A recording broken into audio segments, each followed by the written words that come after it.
Assalamualaikum warahmatullahi wabarakatuh. Kepada yang terhormat Bapak Dosen Penguji UPIN PPG UMPK 2 2022. Perkenalkan, nama saya Ahmad Subhan, NIM 221620062. Saya mengampu mata pelajaran sejarah di SMA Negeri 1 Margasari, Kabupaten Tegal, Jawa Tengah. Pada hari ini, Rabu tanggal 14 Desember 2022, saya melakukan kegiatan ujian kinerja dengan materi dampak kolonialisme dan imperialisme di Indonesia. Kritik dan masukannya mohon diberikan kepada saya. Terima kasih. Wassalamualaikum warahmatullahi wabarakatuh.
Hari ini Nigel berangkat ke rumah.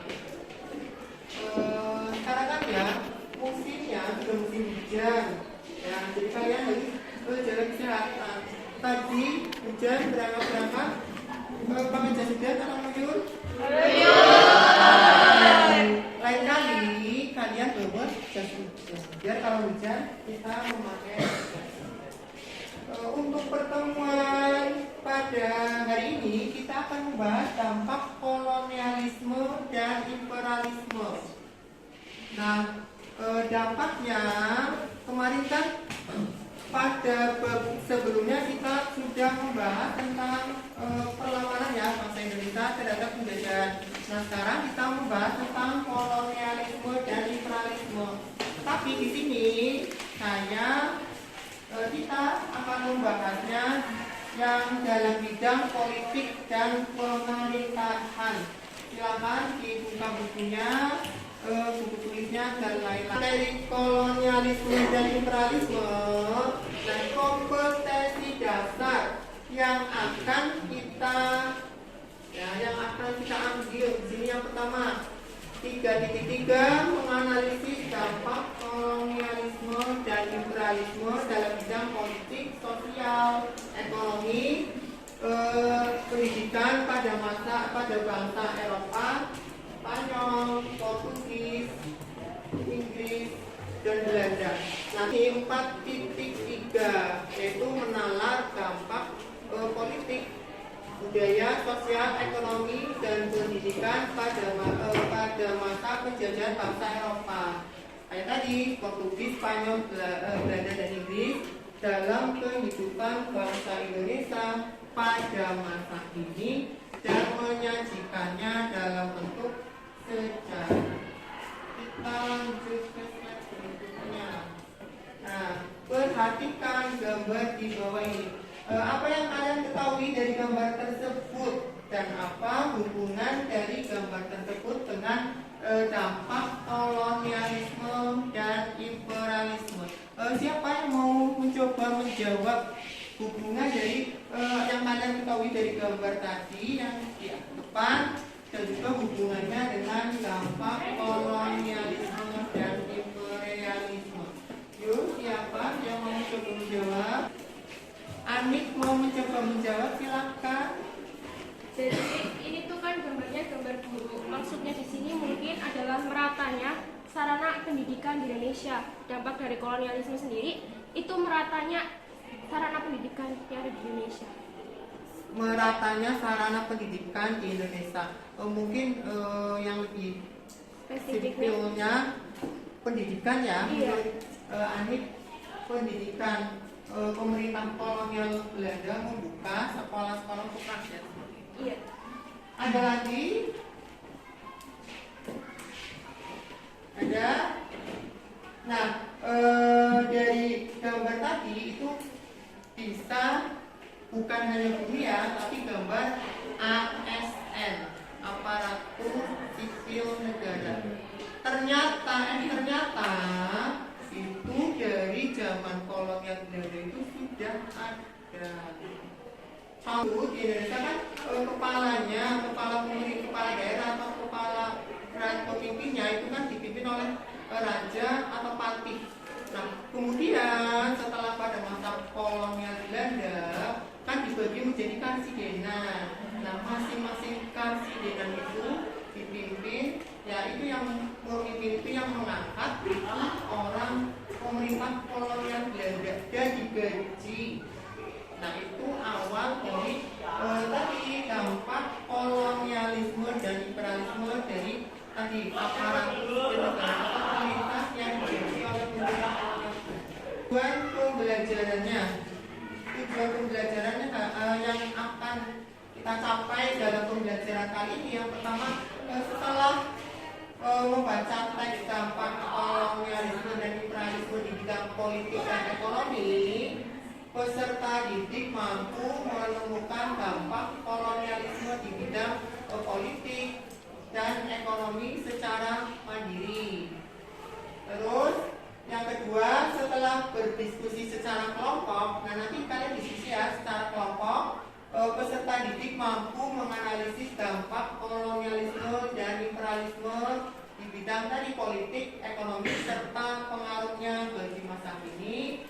Terus yang ketiga, setelah mengerjakan tugas-tugas tentang dampak kolonialisme dan imperialisme di Indonesia, peserta didik membiasakan berpikir kritis, bersikap jujur, bertanggung jawab dan dalam kehidupan sehari-hari. Kira-kira kalian tahu nggak dampak kolonialisme dan imperialisme di sekitar kalian atau yang kalian ketahui? Mungkin kalian tahu, tetapi tidak sadar bahwa itu merupakan salah satu dampak kolonialisme dan imperialisme. Siapa yang mau mencoba menjawab lagi? Yang sering kalian jumpai, padahal kalian tahu tetapi kalian tidak menyadari. Ada yang suka ngeteh? Teh ya, bukan jus teh. Kalau jus kan ini bukan yang teh. Kalian tahu teh buatan? Nah, teh buatan itu yang ada di Banjaran sana ya, dekat rumah saya. Nah, itu kan merupakan salah satu dampak dari kolonialisme dan imperialisme di bidang ekonomi.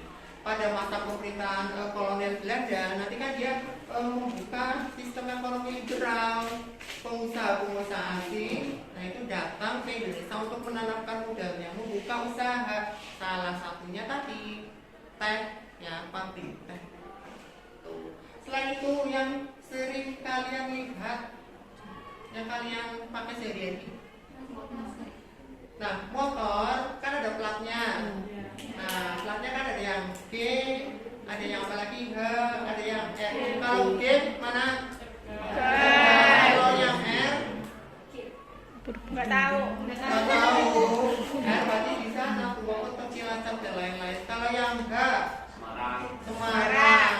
Nah, itu merupakan dampak dari kolonialisme dan imperialisme. Pada waktu pemerintahan Raffles dan Dendels, dia kan membagi wilayah Pulau Jawa ya menjadi beberapa karsiden. Nah, dari karsidenan yang dibentuk oleh tadi pemerintah kolonial Belanda sampai sekarang masih bisa kita rasakan, yaitu pembagian ya karsidenan, ada karsidenan Pekalongan, Semarang dan lain-lain melalui plat nomor.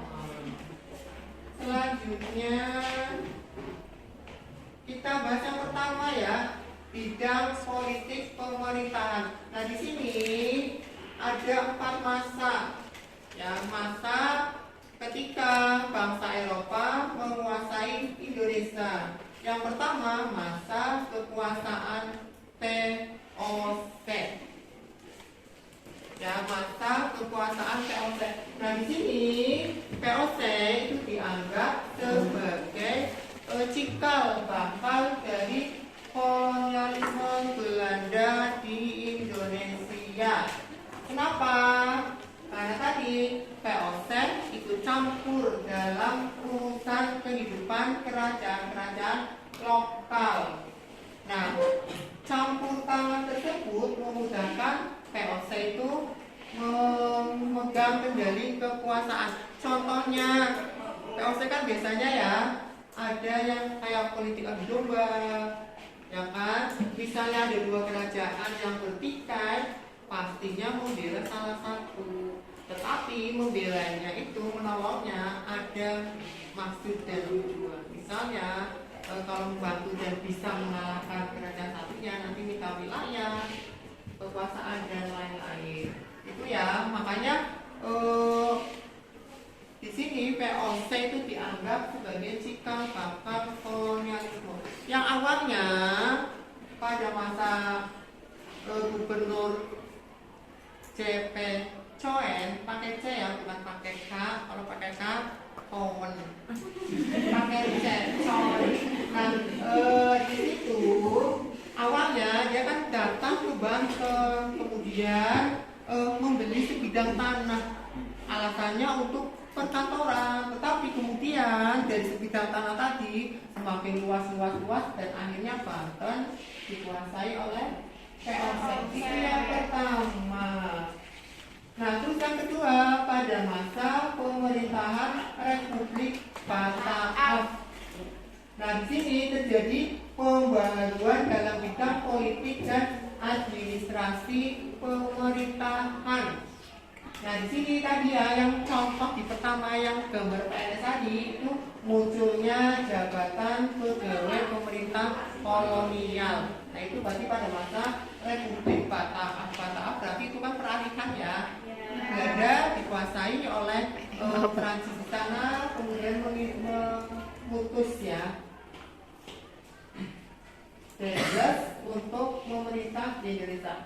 yang kedua yang Republik Bataan. Nah, terus yang ketiga masa pemerintahan Inggris.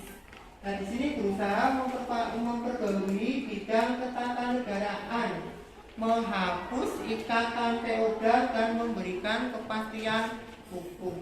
Menghapus ikatan feodal berarti tadi sama saja mengangkat itu pejabat untuk pemerintah kolonial Belanda. Nah, yang terakhir di sini yang keempat itu masa pemerintahan kolonial. Ini yang paling lama di Indonesia. Ini munculnya gagasan dari Panherlandika atau perdamaian Nerlandika. Ada ya di situ. Nah, yang mempunyai arti penyatuan wilayah seluruh Hindia Belanda itu dikuasai oleh pemerintah Belanda.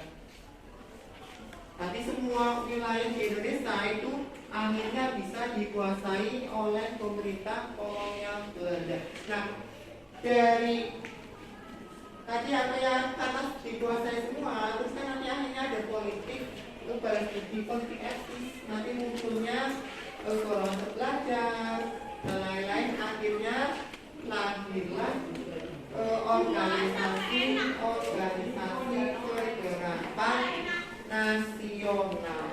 Itu dampak bidang politik dan pemerintahan. Ada yang mau ditanyakan? Enggak ada. Jelas semua? Jelas. Jelas semua. Selanjutnya kita membahas bidang ekonomi. Tidak. Kalau tidak ada nanti materi pembelajarannya saya share ya di grup. Silakan kalian pelajari. Selanjutnya, nah, alur kegiatan pembelajaran yang akan kita lakukan pada hari ini. Yang pertama pembentukan kelompok. Nah, setelah tadi ya kelompoknya sudah terbentuk ya. Sudah. Nah, itu nanti diskusi kelompok. Terus nanti ada presentasi hasil diskusi. Terus ada evaluasi. Terus ada kuis individu. Nanti saya bagiannya. Dan satunya yang keenam adalah refleksi pembelajaran. Ini untuk kelompok 1, 3, dan 5. Ya, kelompok 1, 3, dan 5. Di sini ada soal. Coba amati bagian pemerintahan dalam negeri pada masa Jenderal yang biru dan bagian pemerintahan pribumi yang ungu. Nah, bandingkan dua bagian tersebut dan kemukakan alasan Anda. Untuk kelompok ini untuk kelompok 2, 4, dan 6. Silakan diskusikan. Di sini kan ada soal. Perhatikan gambar pembangunan jalur kereta api di Pulau Jawa pada masa kolonial. Nah, analisis dampak dari peristiwa pada gambar bagi perkembangan ekonomi masyarakat di Pulau Jawa pada masa kolonial. Nah, di sini kalian diminta untuk menjelaskan dampaknya. Dampak setelah dibuat jaluran rel kereta api itu dampaknya apa, pengaruhnya apa? Tapi di sini dalam bidang ekonomi. Yuk silakan dikerjakan terlebih dahulu.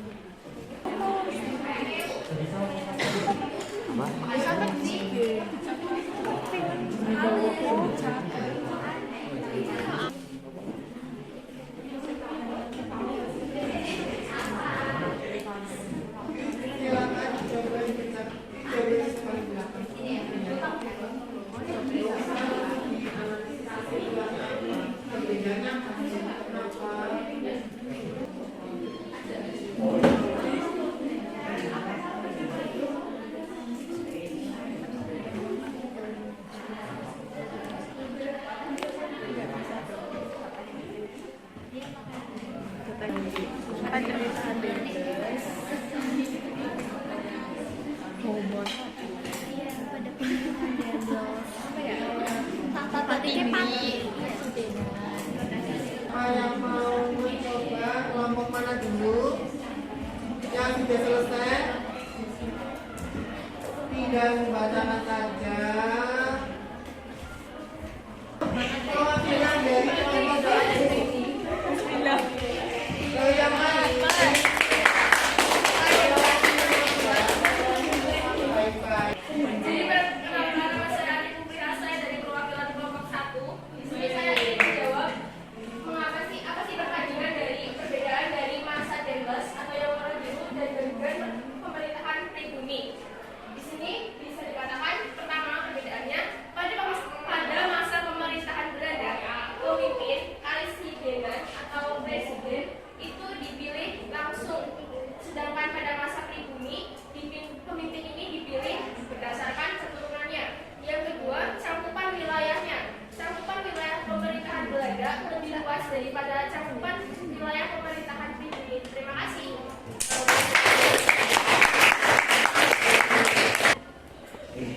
adalah dari sebuah pemikiran yang dalam pembangunan rel kereta.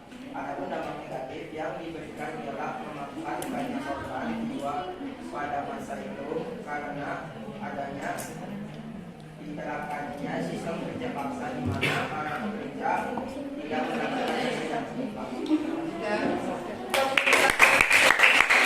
mau jawab, silakan. Jawaban dari kelompok tiga yang pertama adalah pada masa pemerintahan Daendel, tata tertinggi adalah Karesidenan, sedangkan pemerintahan pribumi tata tertinggi adalah Bupati Gagah. Tetapi dua bagian itu terletak di bawah naungan Kapim. Dan yang kedua, pemerintahan pribumi yakni suatu birokrasi pelaksanaan pemerintahan kolonial berada di daerah, birokrasi pada wilayah kekuasaan orang bumi bergerak. Pemerintahan pribumi merupakan kolaborasi antara pemerintahan pusat dengan pemerintahan bumi putra daerah setempat. Pemerintahan Eropa yakni menciptakan sistem pemerintahan yang mengutamakan orang Eropa di atas orang pribumi. Silakan. Di sini saya akan menjelaskan tentang perbandingan program pemerintahan dalam negeri pada masa Daendel dan program pemerintahan pribumi. Jadi jawaban hasil dari diskusi dan dari kelompok 5 yaitu jika pada masa pemerintahan adalah sebenarnya agar pemimpin dipilih oleh pemerintahan yang berbeda. Sedangkan pada masa pemerintahan pribumi bupati dipilih secara terus. Assalamualaikum warahmatullahi wabarakatuh.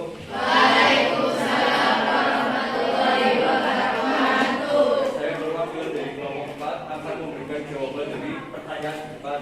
Dampak ekonomi pembangunan kereta api akan mendorong geliat ekonomi daerah. Beberapa dampaknya antara lain aksesibilitas dan mobilitas masyarakat semakin tinggi, mendorong kecepatan pengembangan wilayah, penyerapan tenaga kerja dan potensi perkembangan sektor informal mendukung kegiatan konstruksi maupun operasional daerah kita. Kereta api serta dapat meningkatkan percepatan komunikasi penduduk antar daerah. Terima kasih. Kelompok yang terakhir, siapa yang mau maju? Ubi, silakan.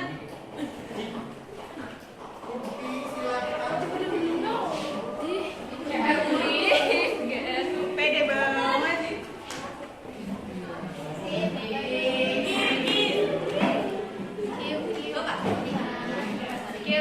Kelompok kelima adalah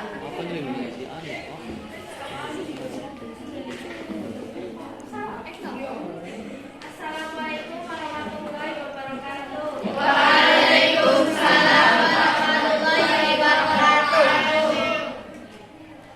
Di sini saya perwakilan dari kelompok 6 akan menyampaikan hasil diskusi kami. Jadi, dampak dari peristiwa pembangunan jalur kereta api di Pulau Jawa bagi pembangunan ekonomi masyarakat pada masa kolonial adalah masyarakat dapat bepergian dengan mudah antara kota-kota yang terdapat di Pulau Jawa, serta sebuah peninggalan dari sebuah pemikiran dalam pembangunan rel kereta. Kemudian dampak negatifnya adalah banyaknya korban jiwa yang berjatuhan yang diakibatkan karena sistem kerja paksa pada masa pembangunan. Sekian dari kami. Wassalamualaikum warahmatullahi wabarakatuh. terima kasih untuk kelompok-kelompok yang sudah menjawab dan mendiskusikan permasalahan yang ada pada kami. Nah, dari yang pertama tadi kita bisa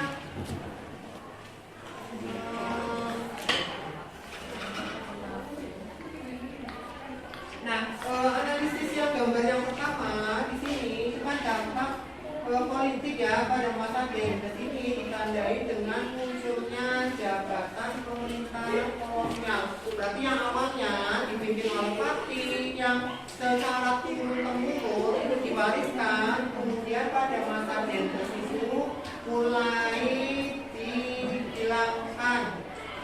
Yaitu dengan cara apa? Dengan cara munculnya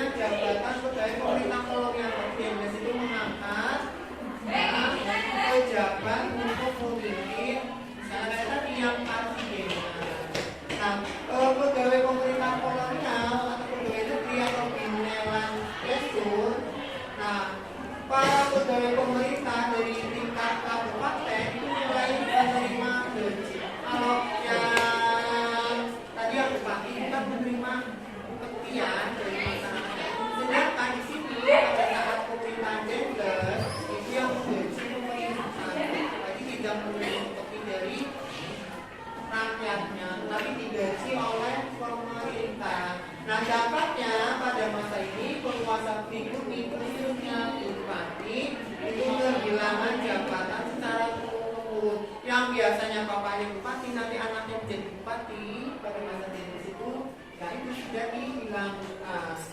Nah, akhirnya di sini kondisi ini berdampak pada merosotnya pengaruh bupati di kalangan masyarakat pribumi. Seperti itu. Terus kalau yang satunya yang dampak dari ekonomi tadi di sini perluasan kegiatan ekonomi pada masa pemerintahan kolonial Belanda tadi itu kan salah satunya membuat jaring-jaring jalur kereta api. Nah, dengan adanya jalur kereta api tadi itu memudahkan, misalnya mau pergi ke daerah lain jadi lebih cepat, ya lebih cepat. Selain itu, dampak ekonominya itu bisa digunakan untuk mengangkut hasil-hasil perkebunan pertanian. Misalnya, kalian di sini ada itu nggak jalur kereta yang zaman dulu karena bamba kalian itu digunakan untuk mengangkut tebu yang akan dibawa ke pabrik gula. Ada pernah dengar? Nah, itu salah satunya untuk mengangkut hasil-hasil misalnya tebu. Misalnya kopi, ya dari gunungan sana, teh dan lain-lain. Nah, di bawahnya menggunakan tadi jalur kereta api ke pabrik kopi, gula dan lain-lain. Akhirnya mempersingkat waktu pengiriman. Kalau yang tebu tadi ya namanya lori. Kalau di rumahnya ya yang rumahnya dekat dengan pabrik gula, pasti akan tahu mereka seperti itu. Sampai sini ada yang mau ditanyakan? Tidak. Nah, selanjutnya pilihan tulisnya nanti saya share di grup. Ya, nanti pilih. Ada yang soal, ada berapa kayaknya ada 10 soal, nanti kalian kerjakan dan nanti saya melihat di jawaban.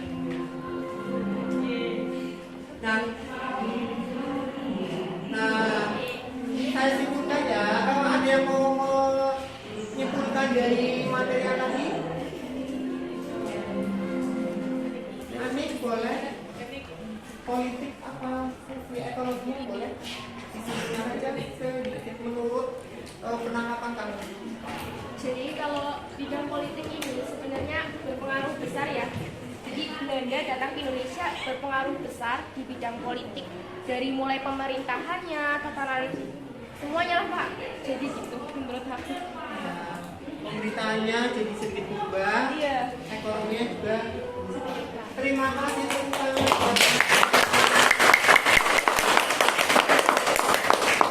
Nah, kalau bisa disimpulkan ya, berarti dampak kolonialisme dan imperialisme tidak semuanya negatif, tetapi ada sisi positifnya. Salah satunya tadi ya, ekonominya jadi lebih maju, pemerintahannya juga jadi lebih teratur. Demikian pembelajaran kali ini ya. Untuk minggu depan kita akan melanjutkan dampaknya yang lain. Kalau tadi kan pemerintahan dan ekonomi, di depan sosial, budaya dan pendidikan. Nah, untuk masalah tugasnya dan lain-lain nanti dikerjakan minggu depan. Nanti saya share minggu depan. Sekian, assalamualaikum warahmatullahi wabarakatuh. Waalaikumsalam.